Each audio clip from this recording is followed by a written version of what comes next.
one fundamental thing that we're going to be talking about here is first principles. And first principles is fundamental to the ability to have mental agility and free thinking skills. And this, of course, goes back into creativity, because if you don't have free thinking, then you're not very good at deduction, which is a form of using first principles or understanding first principles, or induction, which is another form of first principles and techniques of rationalization within philosophy. Now, the reason a lot of people struggle with these things, a lot of people have disabilities in understanding first principles, or how they are even implemented and put into society by other figures of control or other figures of authority. People lack the tools for mental agility and free thinking, which then leads, of course, to mass conformity. And that's something that we are struggling with, and what we want to tackle against with people who are in this program, or people in general, because obviously we're in a situation now where mass conformity is the law, in a sense. It is the social fabric. And obviously our social situation globally in the West is not very good. People conforming, people losing their individuality, and this program's all about finding one's individuality and individuating, in a sense, and becoming grounded in one's own authority, taking authority for oneself instead of conforming to another form of authority that is told to you that is supposed to be more pleasing, more safe, more predictable, more reliable, or all these things, the state. We don't want to be reliant on the state. That is what this program's all about. We don't want to rely on other people to be incompetent. We want to be our own competent selves, so that we then perform and create our own world for ourselves. But also it's a thing of lacking perspicacity, which in other words means perspective. And we want to develop agile perspective, because this leads into innovative thinking. This is what creatives must have. We must be able to see things from different sides, from different corners, from different sides. We need to see things as if they are geometrical structures in which one side of the shape is not the full totality of the image. The map is not the territory. These sayings are fundamental to developing perspective on how we can totally understand the world around us and our place within it. And then by being able to do that, we can then think up creative, ingenious methods of innovation. Let's say you want to be an inventor. This is fundamental. You need to be very strict with deduction and philosophy to be able to be a creative innovator. And of course, poor articulation skills. People struggle with articulating themselves properly, and this is still something that I'm trying to develop myself. But most of the time, people fail to, one, be able to be articulated with language, but also people fail at debating. People are not good at understanding the structure of debate. People fail or falter at argumentation, or argumentation ends up leading to physical confrontation. And of course being forthright with your opinions, but then also being stoic, being what you could say a noble savage, or let's coin it the new term of the noble savage, not the Rousseau idea of noble savage, but a noble savage in the sense of being aristocratic, but also a fundamental brute and beast when it comes to understanding one's own being and groundedness. So these are kind of the issues, and these are the things in which have developed over time because of people's lack in understanding of first principles, or deducting from first principles. And the problem, you could say, is fundamentally status quo. Ideologies possess and change our mental axioms and first principles. Now, you might have heard Jordan Peterson talk about this, so axiomatics, mental axioms. These are things in which we predicate our beliefs off. We have first principles or opinions that are very strict and specific, and then we build off of them like a foundation, like the building of a house. If you build a house, if you have a weak foundation, then everything else is going to turn to shit. You can't polish. You can polish a piece of shit, but it's still a piece of shit, if you know what I mean. So this is the kind of situation you have with axiomatics. You need to make sure that the first principles that you're working off, or that at least society is working off, are fundamentally true and good. Otherwise, everything else that develops from that society becomes off kilter. It starts destroying itself, or it becomes some form of what we could, from the perspective of first principles, a form of immorality, or a form of incongruency, something that is, subsiding. If you build a house on poor foundations, it's gonna fall apart eventually, because the first principles, which is the foundations of what builds a house, are not fundamental to the structure and the soundness of that in which is created. So for example, let's think of the first principle that is so continuous within our society, everywhere, is the idea, for example, that, but the government have my best interests at heart. That's like a first principle, right? You've heard this everywhere. You've heard it on the news, you've heard it in public opinion, you've heard it basically from the problem itself, from uncritical thinking individuals, which is the majority of the population, right? And they would say, but the government have my best interests at heart. Even when there are facts that falsify this statement, that falsify this first principle, in which people always fall back into. But the thing is, the critical analysis, or the ability to deduct, to analyze things critically, has been taken out of most people. For example, if you go to school, we even use the term schooling. You've been schooled as a negative, term. Or I schooled you. Like I tricked you, I beated you, or I made you look like a clown. But we still use the term school. And you go to school. What do? They don't use deduction. They don't teach by deduction. The majority of schools, they teach by reduction. So they reduce. It's kind of like a materialistic thing. So you go to science lessons, they reduce the understanding of things. And this is this. And then you might ask, why is this? And they'll say, well, just because I said so. Just learn the thing in which I'm teaching you. Learn the book. Go buy the book. This is what they say. Go buy the book. Learn the book. And then do the test. And then answer the questions in which the test will want you to answer. Not explain why these answers are the way they are, but simply just answer the questions. And of course, we even have similar things in this with the semantics of politics, talking about things but not really talking about them, not really getting to the true why of a situation. So yeah, even though the government don't have your best interests, and we see this with distractive news, majority news, the idea that cough, most of it, in my opinion, there's maybe some people who disagree with this, was mostly a scam, and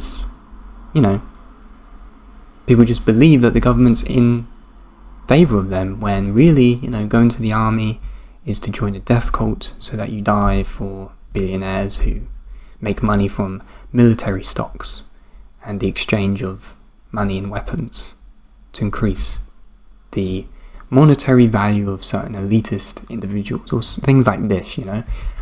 The government don't have your best interests at heart. So that's the first principle that can be deduced and wiped out, because it's not true. But yeah, and then you have the other ones maybe when you're younger, and this kind of indoctrinates you into the conformist life, is the thing that your mum, or your dad, or your parents, or that your teacher said, because I said so. You do it because I said so. You don't ask why. You don't ask why I'm doing this, or why you're doing this. You just do it because I said so. And of course, the great thing about children, and the reason why, like philosophers like Nietzsche, love the symbolic meaning of the child, is because they always ask why. They always, they always go from first principles. They say, why? Why is this? Why is this the case? Why do I have to do this? Why does this mean this? It's just the consistent why. Obviously it gets annoying to a degree, because you'll be like, well, you have to accept some basis of truth. You have to accept some form of thing that represents truth to you, but, you get the idea. Constant questioning of why. But then when you grow up, you go to school, they kind of beat this out of you, and they just say, the why is answered in the book, and then you don't question the book. Okay? Simple as that. And then you just go to work, and then you teach. You teach the same thing. That's it. That's why a lot of teachers are just being pulled out of university straight away, so that they don't actually figure out why they are conformists, so that they just end up being teachers of conformity. And then it's just a recycling of that entire process. But yeah, there's one fundamental issue that tackles, or that is one reason why first principles and the use of deducting to first principles in society is not used, and how if it was used, would actually rechange the way we live. So another thing also with this is the Jungian shadow. So the idea of the shadow, repressing things in which we do not want to confront within ourselves, emotional things, vulnerabilities, all of this.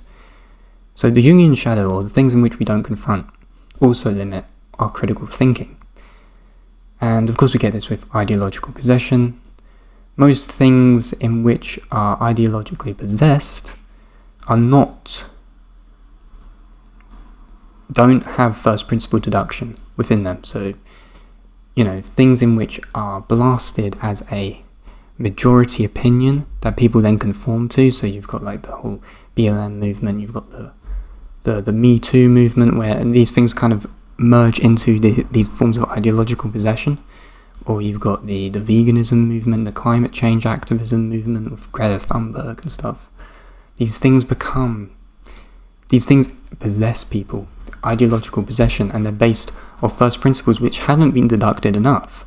And people then settle for these socially deducted, but more so reduced statements about how the world works, and then people accept them. And that's where you get the possession, or the incoherent judgments in which people are making. And of course, the Jungian shadow affects us because, let's give you an example of the incel, right? The incel has got a massive fucking shadow. He's got a lot of repressed content in which he hasn't dealt with properly, because he's got problems and no one else does, right? And he's working off first principles that are extremely faulty, like women are evil, women are bad, and then this causes actions to happen which are extremely terrible, right? But the thing is that the Jungian shadow, if you don't confront your shadow, the unconscious, the repressions within you, then you're limiting your critical thinking, or your ability to critique things in the world and deduct philosophically. And this is something that Nietzsche made massive in his argument against many philosophical critiques from the likes of Immanuel Kant and other more kind of 19th century philosophers during his time, was that you need to judge your thoughts on your character. You need to place a purposeful ad hominem onto yourself. You need to critique your character before you then start judging your thoughts, because you need to think, well, why do I think this? And then you need to reflect it towards your own character. And this is where you get the incel situation, because the incel should really be saying, well, how does my being, my own self, affect the way I think? What am I not doing, or what am I doing that is limiting my thoughts? And if he actually thought this properly, he'd be like, oh, it's me who's the problem, and not women. He'd be like, oh, okay, so I am the problem. It's not women. This is the thing. And this is why you need to, and this is even a first principle to first principles. First principle to clarity is that you need to judge your thoughts on your character. Because otherwise, you may just have these suspicions, these fairy tales, these myths about certain things that cannot really be deduced, because they're just assumptions. And this brings you back into the empirical situation, is that you need to live by empiricism.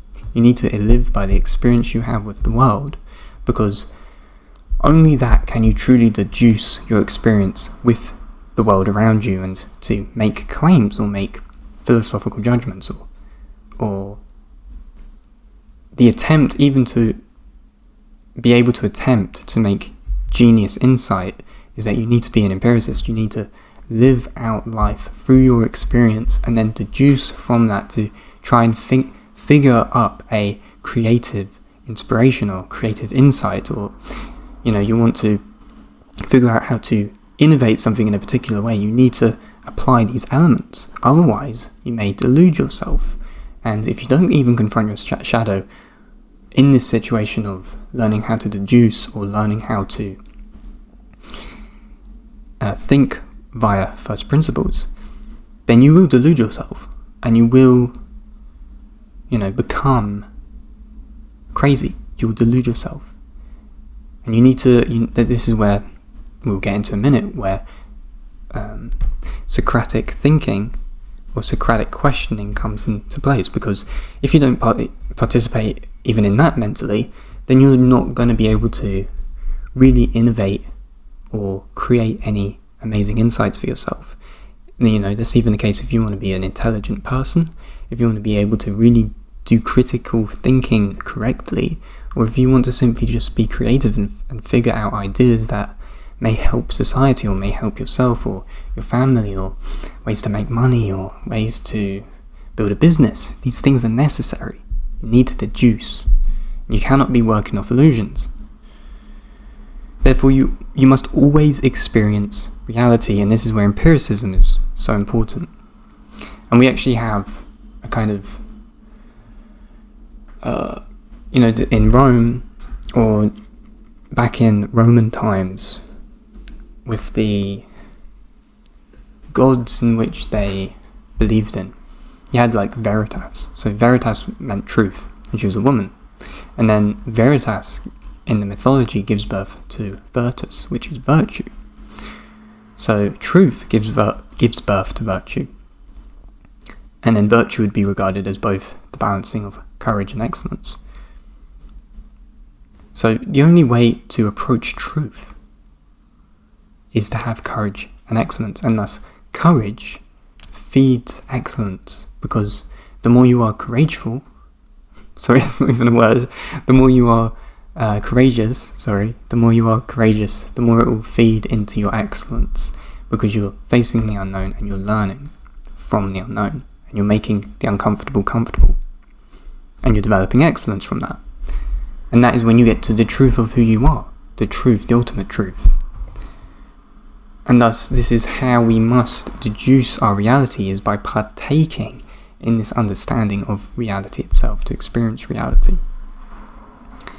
And this all even leads into like other things, like, well, by facing Veritas is to face the true reality, and then by facing the true reality we need to be courageous and excellent, and then those things bind us together to find the truth. And thus is also, in a Gnostic sense, to attain gnosis. The only way to attain gnosis is through the experience you have with the world. And it goes by the same format in a way through Gnosticism. But empirical experience is fundamental to being able to have a foundation of deduction. And it all comes to how you orientate yourself in this world. Do not orientate yourself around fantasy beliefs, assumptions. Well, you can assume things. There's nothing wrong with assumptions, but you need to base your assumptions on your experience with the world. How have I experienced the world to think up of this insight? Why would this insight that I've created be useful or not useful for this certain thing in which I'm trying to relate it to? These are fundamental. And it's all about how we establish first principles. We need to fundamentally have these things at the root of our philosophy in a grounded sense, to then establish first principles for ourselves. If we don't do that, then we're not going to have successful first principles. And we can think of so many first principles now in our society which have faltered at people's level of good living, people's and like with the examples of, the schooling example, you have it in schooling, you have it in all sorts of things. For example, liberalism, the idea that it's best to do whatever you wish to do as long as you're not harming someone, is not exactly a brilliant first principle if you want to fulfill a certain specific thing in your life, or you want to find a certain form of happiness that fulfills you. There's these problems, and it's dependent also on the individual. You could say that, being extremely promiscuous is enjoyable, let's say, but it's not going to fulfill my happiness. Therefore, the idea of liberalism contradicts this idea of finding a happy lifestyle that fulfills me, And then you have these arguments of people saying, well, traditionalism is good, and then if we get rid of liberalism and then have traditionalism, then that's a better first principle, right? Because these things work on first principles. And then you have all these arguments and these debates and confrontations. But ultimately, the idea is to create something new out of things that we've already understood. And then by doing that, we create a way of living that should be better for ourselves. And we do that by deduction. So that's just another example there. And you can probably think of many yourself. So how do we establish these first principles? A method would be through Socratic questioning and deduction. Where is the origin of the ideas I'm thinking of? Where do they come from? Challenging your assumptions. Why am I assuming these things that I am assuming?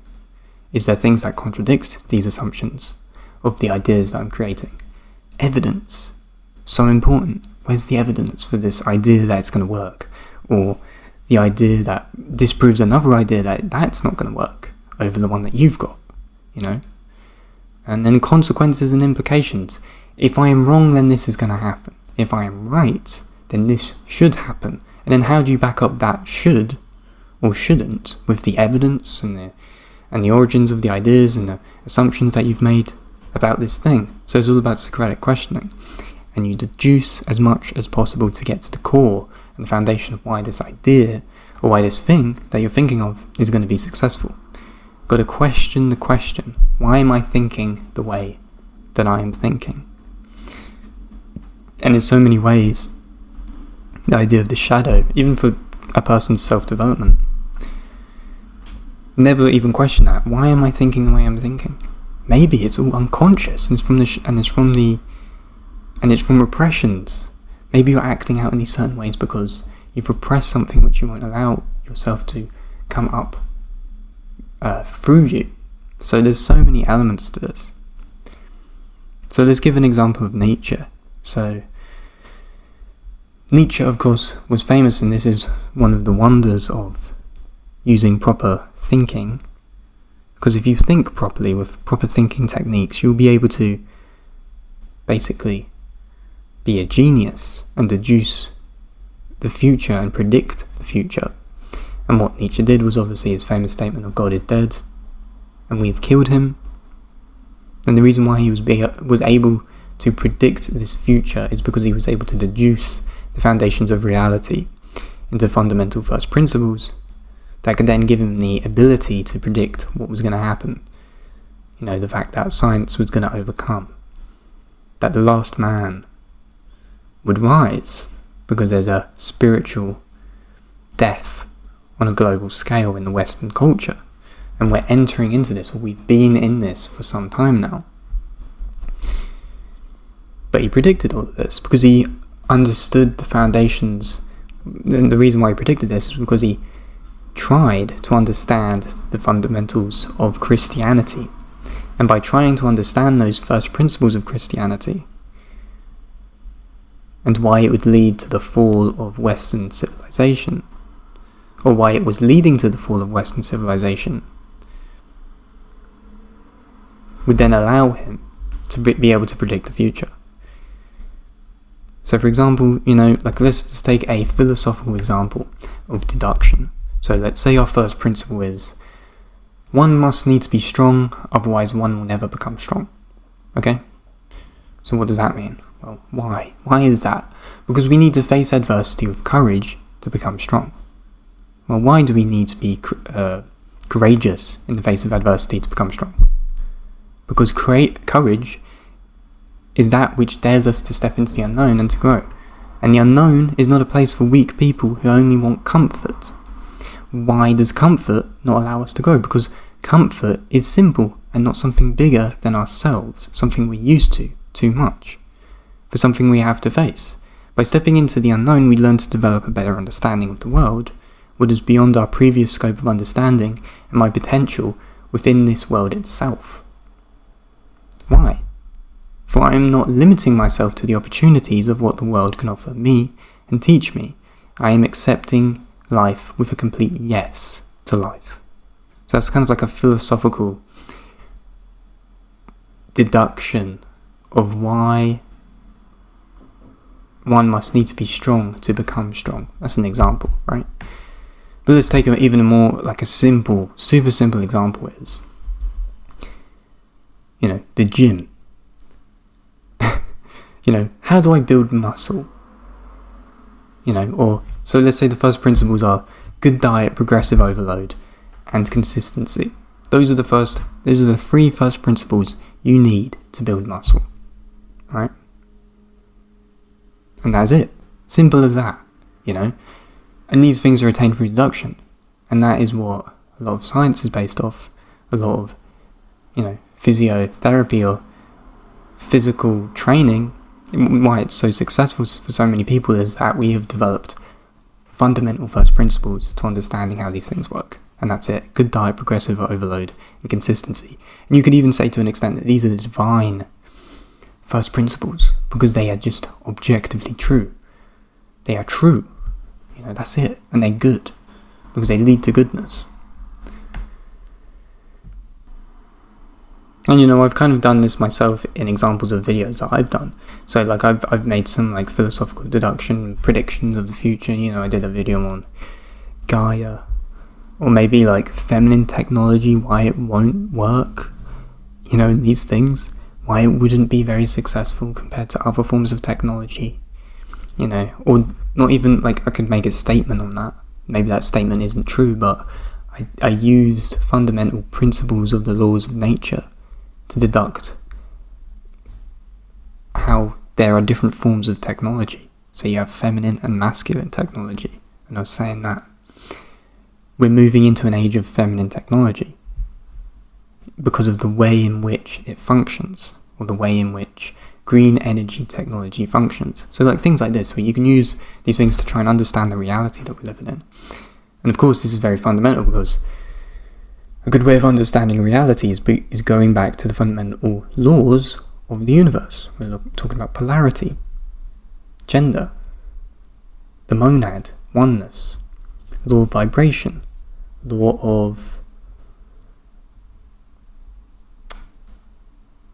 If you look into the Kabbalion, and then you can orientate yourself around these laws to really try and fundamentally deduct and understand these fundamental principles that exist in our reality.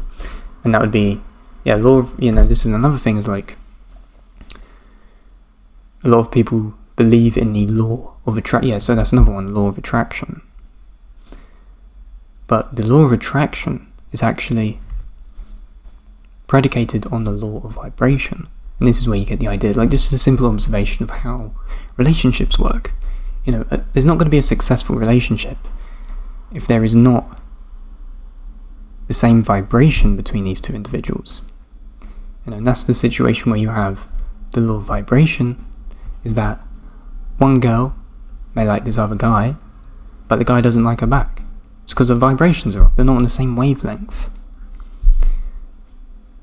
And this is the thing, it's these fundamental principles are in just our simple social interactions.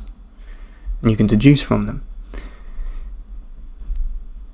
But true love, you can then go to the statement of, true love is only found, or founded, when the law of vibration between two people is similar and the same.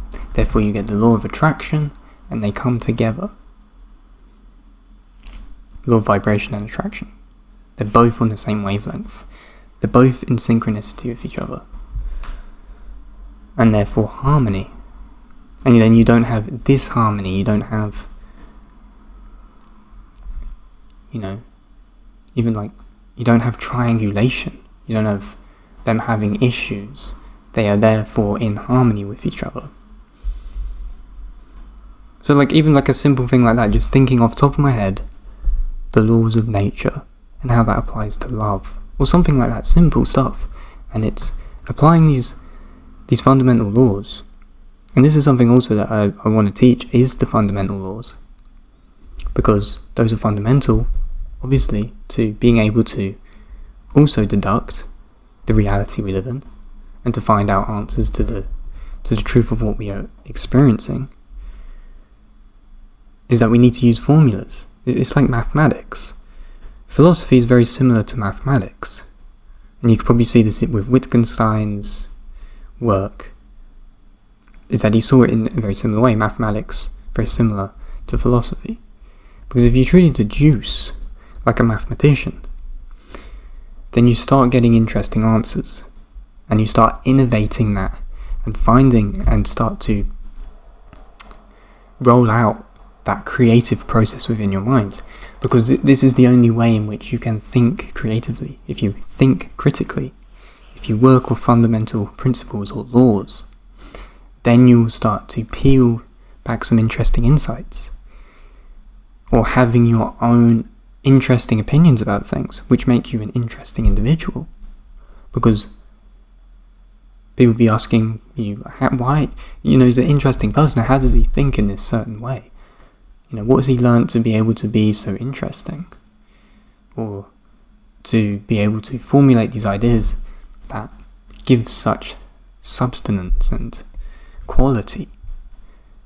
And these are all good things for whatever you wish to do, whether it be to being a more interesting person, or, being mysterious and attractive, or like just being innovative, trying to find solutions to problems. Any of these things. Mostly those last two, finding solutions and being innovative, because we need creatives to really step into their role and step into their authority, which is another law of this program, is to step into your authority with what you're good at. And hopefully something good can come from that. So yeah, that's kind of like an introduction to deduction, critical thinking. It's very necessary that we as people, and you can watch back through this, because I said a lot of things here, a lot of stuff, that we fundamentally work off a framework, of a frame that allows us to deduce and be individual, or individualistic in our critical thinking, and not being conformist to the crowd image, or to this big magnanimous image of what stagnation looks like, the opinions of the crowd, living in Hegelian dialectics, which are created to constrain you and conform you into certain ways of thinking. That's another thing I said on the channel, is the way Hegelian dialectics is used to push the slave mind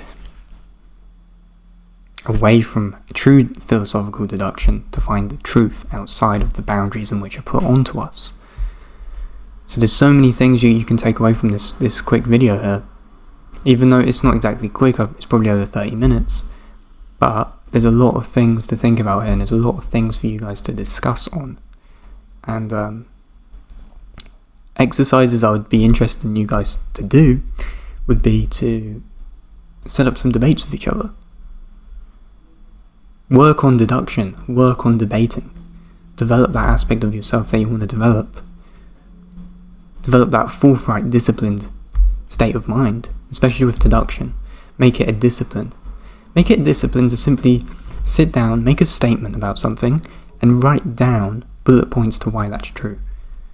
And it's not easy. It's actually quite difficult, because you're constantly peeling back layers of the onion, constantly peeling back forms of reality that we understand. That's what it all is. It's like a big cake. It's a trifle.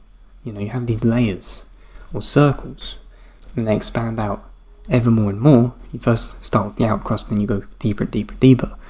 And that deeper statement in which you can find through deduction is the first principle to the foundation of your thought. So I hope that works, and I hope that's helpful for you guys. And if you have any questions, just send me the questions. I'll get back to you on them. And if you want any help with any things with regards to maybe these techniques that you could apply, again, just send me a message, contact me through the program. I will definitely get back to you, because this is a service that I want people to use to help themselves. And we're probably going to be continuing over time with more lessons, the techniques of deduction and the necessity of these things. Checking on oneself, checking on one's own opinions about things throughout this creativity course, throughout this critical thinking, mental agility course within My Own Society, because it's fundamental to creativity. You cannot be creative unless you can do these things. And you can be otherwise, but if you want to be more, this lesson itself is a lesson towards creativity, but it's also fundamentally towards innovation. If you want to be an innovative person, if you want to make new things that are successful in work, you need to, and that could be towards anything, business, finance, thinking in general with regards to everything there is. These processes need to be hammered in to the mind, and they're extremely important. And not doing so will just continue to the process of the deterioration of our modern society, because the more society gets worse is because the more it goes away from the process of philosophical deduction on first principles, because things are not based on first principles that are actually true, and people end up not questioning them. And that's what so many of these things, in which are so confrontational in our modern society, are based on. They're based on first principles which haven't been deduced properly, but are accepted because we are brought up in a conformist Western society. Now, if you enjoyed this video and you feel like it resonated with you on a level of magnitude, and you feel like procrastination is also something that you are dealing with, and you're always following and falling down a convenient path that is always easier and never actually good for you, and you want to break the cycles of procrastination that you're constantly in, and you want to stop giving yourself away to these easy, simple pleasures that don't fulfill you, and you want to work on developing your own decentralized freedom when it comes to building good habits for yourself, then sign up for a free consultation call down below with me, and we can talk about the methods and the techniques that you will need to know so that you can develop those aspects of yourself to reach a greater, higher potential. So with that said, make sure to click on the link in the description below, and I look forward to talking to you very soon.